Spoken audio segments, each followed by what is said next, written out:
இங்கே 2 போலீஸ் காரெல்லாம் செக் பண்ணிட்டு இருக்க போது அதில் ஒரு கார் வருது. அதில் ஒருத்தர் உட்காந்துருக்காரு.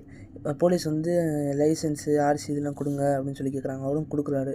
அப்போ அந்த போலீஸ்காரர் என்ன கேட்குறாருன்னா, நீங்கள் எங்கே போகிறீங்கன்னு கேட்குறாரு. அவர் ப்ளே ஸ்கூலுக்கு போகிறேன்றாரு. போலீஸ் என்ன கேட்குறாருன்னா, இந்த மாதிரி ஜெயிலேருந்து ஒரு கைதி தப்பிச்சு போயிட்டான், அவனை நீங்கள் எங்கேயாவது பார்த்துருக்கீங்களா அப்படின்னு சொல்லி கேட்குறான்.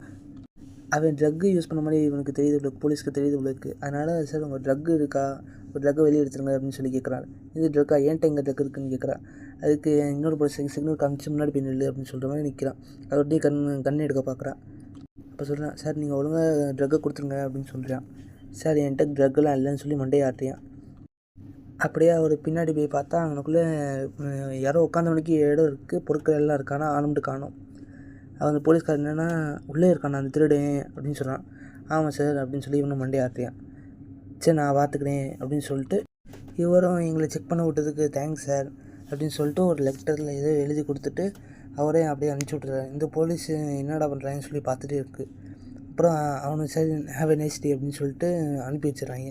அந்த கார் அங்கேருந்து அப்படியே கிளம்பி போயிடுது. அப்படியே அங்கே கட் பண்ணால் நைட் ஆகுது.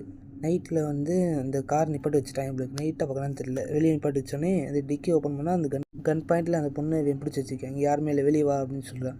அவனும் அதை நம்பி அப்படியே வெளியே வரையான். அது பொண்ணை காப்பாற்றிட்டான் நம்மளுக்கு. வெளியே வந்தோடனே அந்த போலீஸ் எல்லாம் சரண்டர் பண்ணிடுறாங்க. அப்படியே அவனை கையும் கலையுமா அரெஸ்ட்டும் பண்ணுறாங்க. இவன் தப்பிச்சான்.